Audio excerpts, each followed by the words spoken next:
Today we're going over all of the gear that I use to make weddings, for corporate gigs, any paid client work. That's going to include lenses, bodies, tripods, gimbals, memory cards, batteries, little things here and there that will make your life a little bit easier.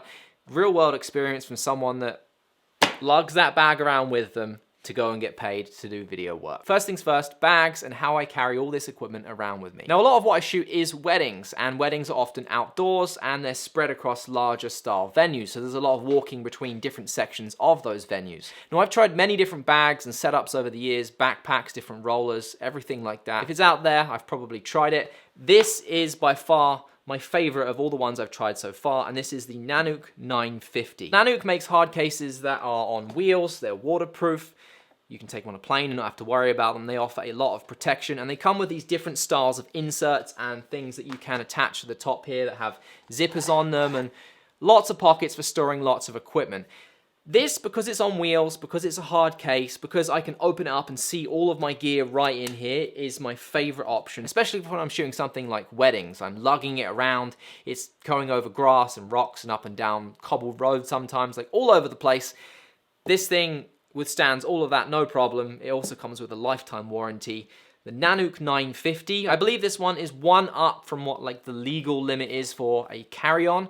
If you're looking for something that's carry-on, I believe you have to go for the Nanuk 935, but this is the 950, and I can fit, other than tripods and light stands, everything I need to shoot any kind of job out there can go in this bag. Let's jump straight into it and talk about the camera bodies that I use. Typically for a wedding, I will bring either 2 or 3 bodies, depending on if it's just a regular highlight film or if it's more of a doc style edit. Having the extra third one there is also pretty useful in case one of your main A or B cameras dies as well. Right now I'm waiting on the A7 IV to come in, so I've only got the 2 bodies, but they are either the A7S III or the Sony FX3, which I'm actually shooting on right now. Why do I use these cameras? Well, I think it's pretty obvious from my channel that I am a heavy Sony user. Extremely hard-working cameras, 4K 60, great battery life. I'm not going to bore you with all the specs. You know what they are. I'll link a video up here if you're interested on why I use these. But A7S III and FX3 are my 2 main cameras, A and B. One can be A for one wedding and B for another. It doesn't really matter. They are basically the same camera. Inside this bag, I can fit 3 bodies comfortably. In the summer, I actually had 2 FX3s and an A7S III. With everything else in here, I mean, you can see from the overhead view, there is actually quite a bit of space in this bag. And I've actually got an XE4 in here just as like my stand-in FX3, just for the purpose of this video here. But everything fits in there, no problem whatsoever. Now, I will typically use cages on all my bodies as well, for a number of reasons, really. Protection is one big thing. If they fall on the ground, it just gives it a bit more of durability. Also, you can attach things to it if you wanted to, so if you need to use things that have multiple cold shoes and mic, and for monitors if you choose to bring monitors with you. Now for weddings, aerial video isn't as big as it used to be, but it's often still desired by brides and grooms because they want to show off like a beautiful family cottage or a lakefront property that they're getting married in, or set the scene. So typically I will use drone video throughout the day, but not as much as I used to. Now for drones, I use the Mavic Air 2, and it comes with the nice newer style, bigger controller. And inside this bag, I can comfortably fit, obviously, the 1 main battery on the drone and then another battery in there as well. That all fits in there, no issues whatsoever. Now, when it comes to weddings and corporate gigs, I'm shooting in one of 4 ways, either on a gimbal, on a tripod, on a monopod, or handheld. Now, if I'm shooting handheld, which I've actually been doing a lot more recently with the stabilization in Sony cameras, I'll typically use a cage with a handle on the side. I'll also throw on one of these guys, which is an Anton Bauer Titon base battery unit, which basically charges through P-tap there, and plugs in, and then it has a dummy battery which goes into the bottom of the Sony camera. You can get a full day out of about 50% of a battery on this when it comes to shooting weddings. These are incredibly useful. It means you need to carry a lot less batteries with you. And I also like the weight for that thing when you're shooting handheld. It just makes it a little bit more stable. For gimbals, I still use the original DJI Ronin. Why? Because it still works fantastic. There's one major thing I don't love about it, and that's that it doesn't have the locks on it. But this thing can carry a ton of weight. It's got a fantastic battery life on it. It's simple, easy to use. There is no screens on it. You don't have to worry about that. I do have the DJI Ronin RSC2 as well, but this I find has a much better battery life, which is why I tend to lean on this a little bit more. Now, on the side there, you'll see I actually have 2 handles, which are small rig handles. They're actually designed as like the top handles, and I just like having it. It's just a little bit easier to hold when it's like that. And then I have the legs on the bottom there, which extend out, and that's actually attached through a Zhiyun trans mount adapter. So it just screws, that's not gonna focus, is it, because my face, but it just clips on and off like that. So DJI Ronin, the original one for my gimbal. We'll talk more about the tripods and the monopods in a bit, because they're actually in a different bag that I'm not always bringing with me, but we'll talk about that towards the end of the video. Let's talk about the lenses now, and I have slimmed this down a little bit more recently, and the first lens that everyone should have in their bag, and I use a lot, is a 7200 f4. It's not the f2.8 G Master, I don't see the need for it. 7200, a focal range that everybody is going to need at some point for events, for portraits, like whatever you want to use it for, pretty much a 7200 is going to be useful for anything that you don't need a super wide shot for, basically. I'm not going to list you all the different things, but it's very useful. Everything is internal in there. It does have OSS built into it as well, so if you wanted to shoot handheld with this and the active stabilization, you could. 7200 f4. Next lens is a bit more of a niche one. This is the Sony 90mm f2.8 macro. Now I know what you're thinking, macro, why do I need that? Well, I actually don't use this for that much macro stuff. It's a prime lens, so it has a beautiful look about it. One of the only, if not the only Sony lens that has the clutch on there, so you can pull back to manually focus, push forwards to go back to autofocus. Really like that. It does have OSS built into it as well, so it's a prime lens with OSS built into it. Now I don't know, I can't think of any other Sony lenses off the top of my head that are prime lenses that have OSS built into them. So if you want a beautiful prime lens look with OSS, this is a great lens to use for handheld shooting. Of course, being a macro, it's going to be great for B-roll, that kind of thing as well, for detail shots at weddings, for events. 90mm macro f2.8. Next lens is the 50mm f1.2 G Master. My most recent lens and definitely my favorite. Yes, it does have terrible focus breathing, which was going to be fixed thankfully with the A7 IV. But just a stunning lens. You can use a 50, and lots of people do use 50s for weddings for the whole day. Like I work with a lot of photographers who will literally use a 50mm on their camera the entire day. It's a focal length they swear by. It has your declicked aperture on there for video, f1.2 for low light.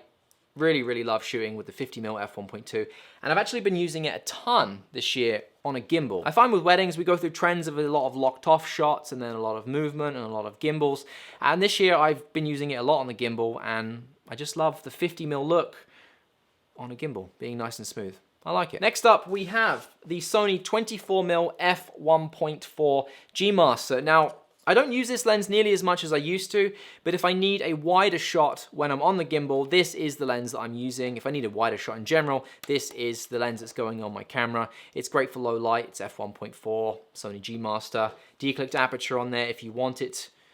Again, great for video. I'm not gonna list all the things that you could use this for, but that is another lens that is always in my bag. Now aside from that, there's only one other lens I use, and I've got a proxy lens in here, like not a decoy, but a fill-in, because I'm using the Sigma 24-70 right now.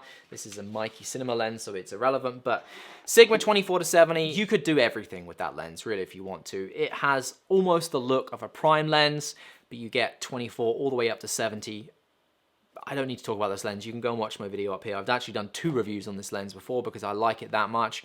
It's a lens that will stay on a B camera for a whole day. The A camera often change around lenses now and then, but typically one camera will stick with a 24-70 on it for the whole day, and that's all we need. We don't need anything else. Next is a bit of an odd one, but believe me, if you're starting out now, it's better you hear it from someone that's done many years of shooting weddings than figuring out yourself, and that is to buy decent, comfortable clothes when you're shooting weddings. And that's because you're often bearing through really hot, sweaty days, you're moving around a lot, you're lugging big bags around with you, carrying things.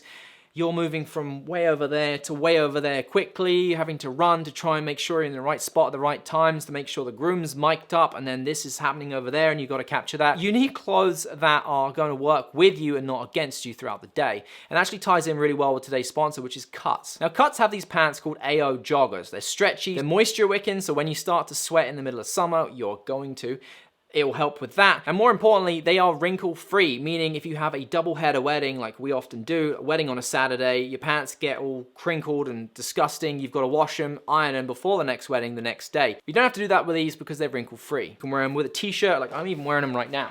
Like smart, with a black shirt on there, throw a different kind of shirt on there, like a dress shirt. If you're running a business, if you're doing video work, you're sometimes at somewhere where you need to be a bit smarter. Sometimes it's okay to dress down, and these will work great for all those different scenarios. Now is the perfect time to pull the trigger and get them. 30% off, Black Friday sale. Use the link down below and you can save some pretty decent money off these pants. Thank you, Cuts, for continuing to sponsor this channel. It's been like 5 months now. I love everything you guys make. I'm always wearing it. If that doesn't speak enough about how much I like Cuts, then I don't know what else does. So obviously one of the big things that you are gonna be shooting when it comes to video is audio. Now I bring a bunch of different audio solutions around with me, and depending on the setup of the day, especially at weddings, I have something that will work with all of the different scenarios. Now I'm not often capturing a lot of on-camera audio, but I will carry around a Rode Video Micro and throw it on from time to time. The main audio that I'm gonna be using throughout wedding days or even at corporate events is normally gonna be a lapel mic from somebody or from a DJ soundboard, and I've got a line out going directly into what we're about to talk about. So this area right here is what I use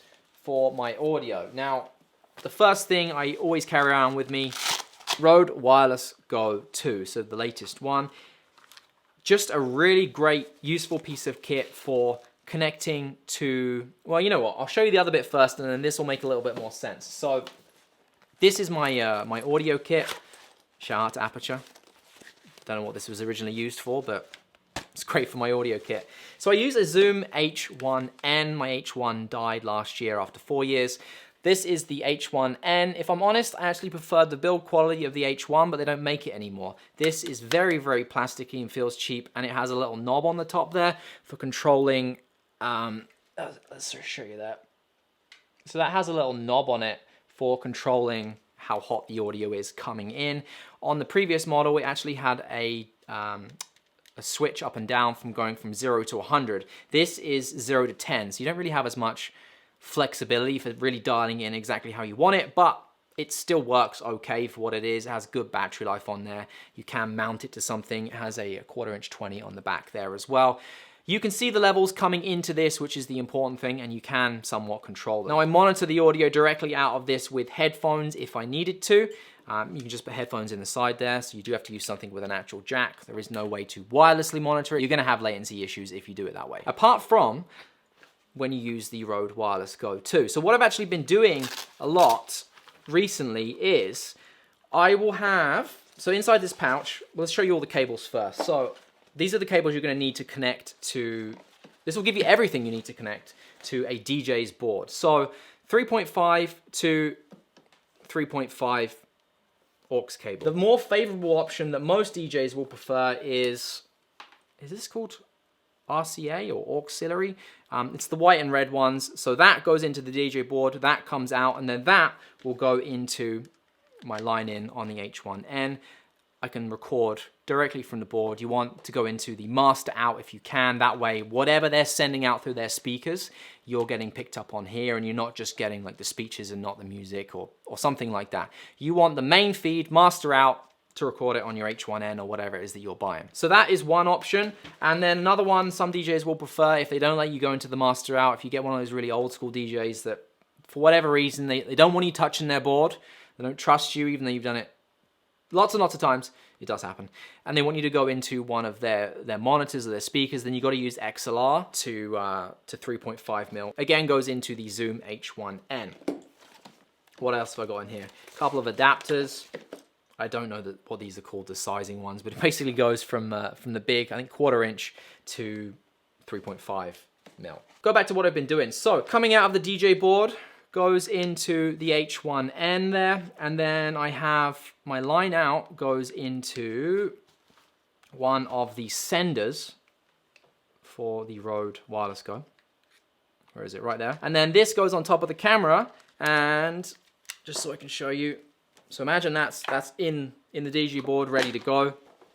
This now goes directly into the camera, clips on the top, and now I have a live feed recorded directly onto my video track when the wedding's happening, the reception's happening, the speeches are going on, and it's just a real easy way to have a backup, and also to make sure that your audio is working, because you can monitor directly out of the camera with your headphones to make sure that your sound recording from the DJ board is actually working. So something I've been doing, and you might find that useful as well. Now on top of that, I also carry around one more thing, which this is the piece of gear that I trust way too much of my life with, but believe me, a lot of people do. It's the one piece of gear that I'd say every wedding filmmaker or person who doesn't want to have to rely on wireless should get, and that's the Tascam DR10L. Come on, focus, focus. There we go, that little guy right there. So this is a audio recorder. You can put anything you want into the 3.5mm jack there, but it does come with this really nice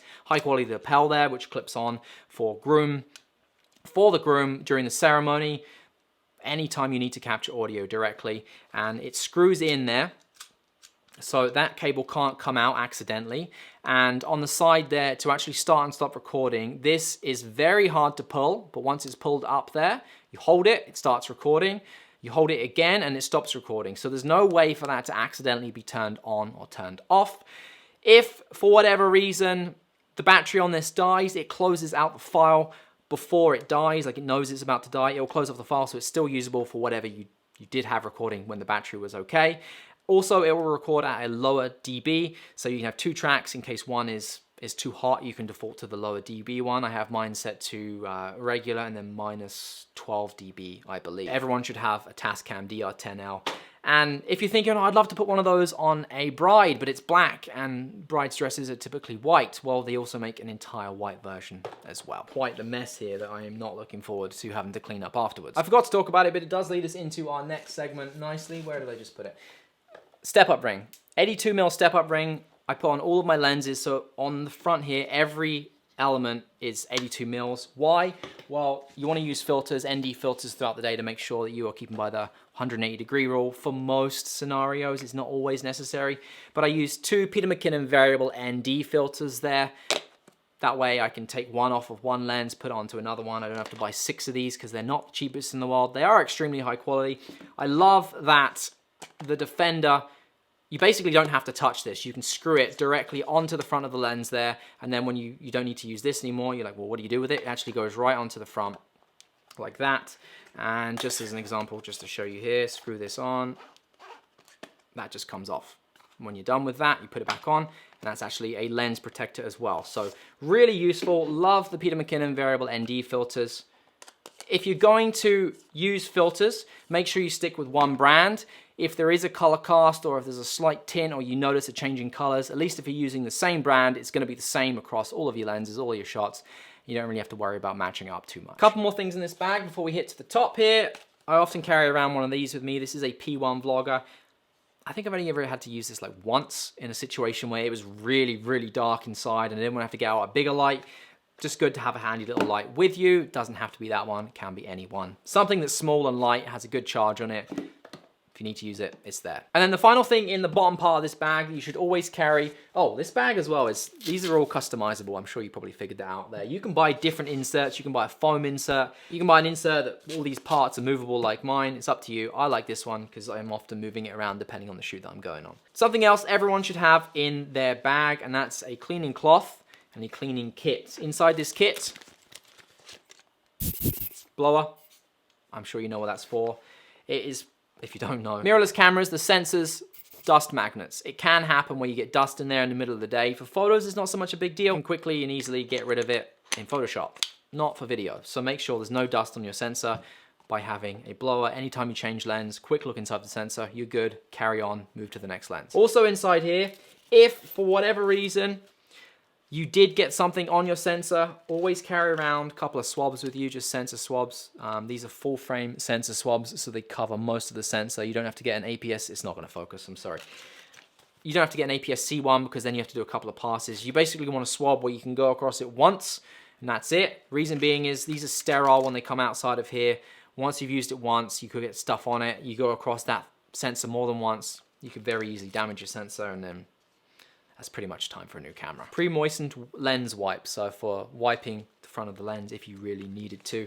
But of course, lens cloth will also suffice for that. Now we're gonna break open the top of the bag and what I consider to be the more interesting stuff, more unique to each individual person, and why I carry around that stuff. So let's start with the top zipper. Now, you'll see up here, I just use this pocket for batteries. And I use the proper Sony FZ100 batteries, and I also use third-party batteries from Rav Power. I find those pretty good. They don't last quite as long, but for the price, they're cheap you can get a pack of 3 or 4 with a charger for like 50 bucks. So really good compared to the Sony ones, which are what, $70 or $80. In this pocket on the top here, which is zip, I can comfortably fit 8 batteries, which is really solid. So that's what I use for my top there, and you can see in the overhead view, well, you might be able to see, it says charged batteries there, so whoever I'm shooting with on the day of, if I have a second shooter, I can say, hey, go to the bag, go into where the blue duct tape is and grab me a charged battery. The pouch below I use for my dead battery, so once a battery has been used, it goes into the dead one there. It just makes it really easy. I'll often carry around a couple of these in there as well. These are the Sony FP style batteries. They are NP, sorry, not FP. I always forget the name of these, and we'll talk about why for those in a bit. Then on the left pouch here, cables. Cables and chargers, portable chargers,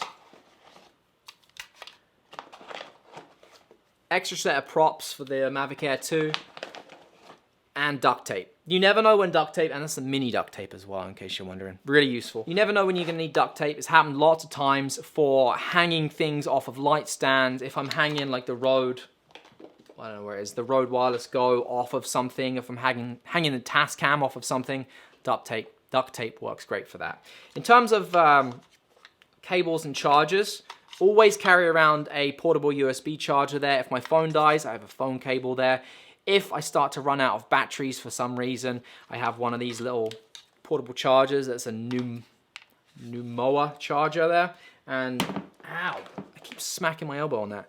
2 of these batteries will fit into here comfortably.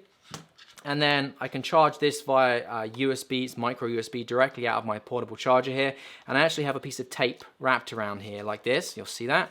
You'll be wondering, well, why? Well, because then I can tape that like that, put that over the edge like that, and that battery stays in there, and I can throw it in the bag, not have to worry that the battery's going to come out there while it's being charged and connected to this. Now they do make different style of chargers that just clip the batteries in, so you wouldn't have to do that, but I mean, I already have that one, I don't need to buy another. And then finally, in this zip pouch here, this is more of like my personal effects of the day.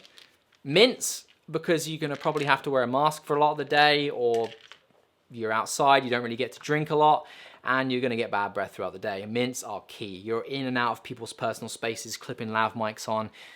You should have good breath. 2 tools for the day. Leatherman. Well, this is a birthday present for my wife years ago. Has a knife, has a screwdriver, flathead. There's pliers on there as well. Really handy to have that. Again, you never know when you're going to need to use something like that. It has happened that I've had to use it, so really great to have that on there. And also this little small rig tool, which is great for when I'm using a cage, mounting things to it if things become loose, if base plates become loose. There's a flathead on there. All the Allen key sizes that you can need. It's small, it's light. It's just great to have in your bag. And then also we have a little gray card just in case. Memory card pouch, backup memory cards. So these are SanDisk 128 gigabytes. These aren't the memory cards I use. Memory cards I use are ProGrade V90 is my choice, 128 gigabytes. And I've also more recently bought one of these as well. I'm just kind of, they're so small. Oh, it did focus, there you go. So this is a ProGrade CF Express, it's type A, yeah. Faster in preparation for the A7 IV. I want to be able to test that out. So they're not cheap. That was like 500 Canadian for 160 gigabytes. So a bit bigger than the 128 gigabytes, but all these cards aren't cheap, but you need them to be able to shoot 4K 60 consistently without having issues with it writing to the memory cards in real time. And then in here I have a couple of backup tools, little tiny micro SD card for the drone there. So that's my backup memory cards if I need it. I also have in here filters for the drone. There's a white card in there. And then this is something you should have just in case. If you get a headache in the middle of the day or a migraine in the middle of the day, you can't just go home. You can't call a sick day on a paid job. Tylenol, Advil, paracetamol, depending on what part of the world you're in. What else? Cold ones. I've had a really bad cold start in the middle of the day, so Dayquil. Band-Aid in case you get cut, and every 30-year-old or above person's dream candy. Tums. It happens. You might need them. I'd rather have them than not have them. So that is everything inside of the Nanuk 950. And now I'm going to show you the other kind of backup bag that I have for carrying around tripods and lights and that kind of thing. It's actually a a bag from Newer. I'm sure you'll have seen Newer littered all over Amazon. They make budget quality equipment.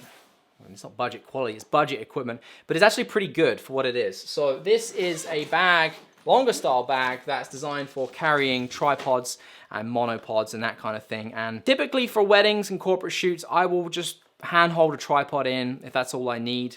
Or a monopod in if that's all I need, or if I'm often shooting handheld, I won't even bring this bag in until later in the day when I might need to go out to the truck and grab it. When I do need it, this is a solid bag, it has wheels on it. This has gone over some pretty rough fields and through some mud this year at weddings, and it held up really well. So I'm impressed for, I think it cost 100 Canadian, so pretty good bag. For weddings, I've been playing around with leather.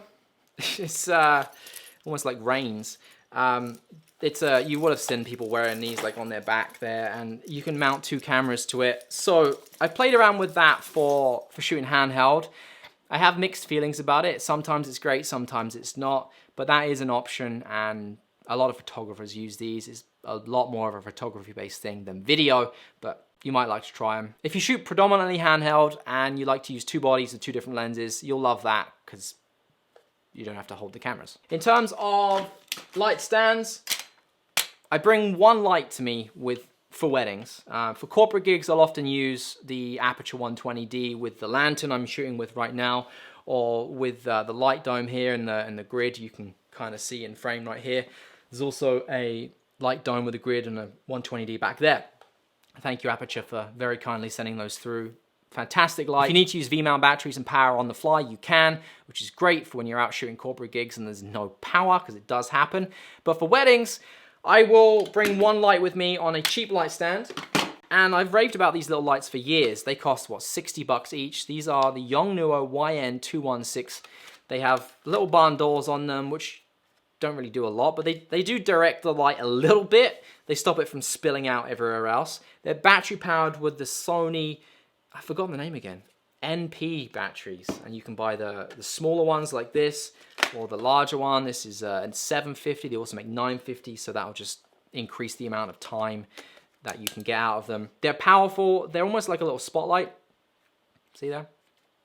And these are really great. I'll throw it on the screen right now, just for filling the side of someone's face and making them stand out a little bit from the background in some darker situations. I try to use natural light for the most part, so that just gives you a little bit of definition when things start to get a little bit dark. More so for speeches than anything else.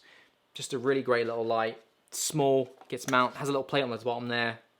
Base plate on the top of the light stand.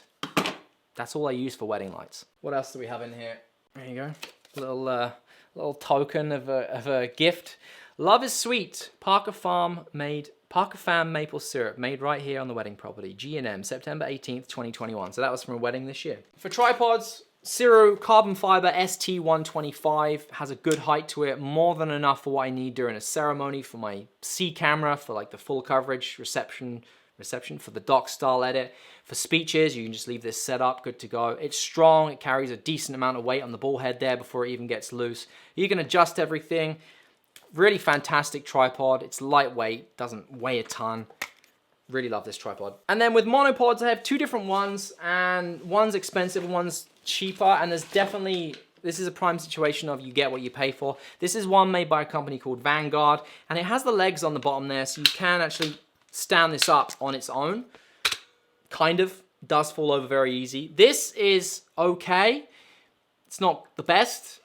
If you're looking for like an entry-level monopod, it's not too bad. One nice thing with this is when you loosen the bottom there, you can actually move it around when it's on the legs there. So if you need to, it's kind of hard to show on video here, but if you need to have it on a flat surface and then have a little bit of movement in your shot and make it smooth, it does work, but that's where it's cheap. It's not the best.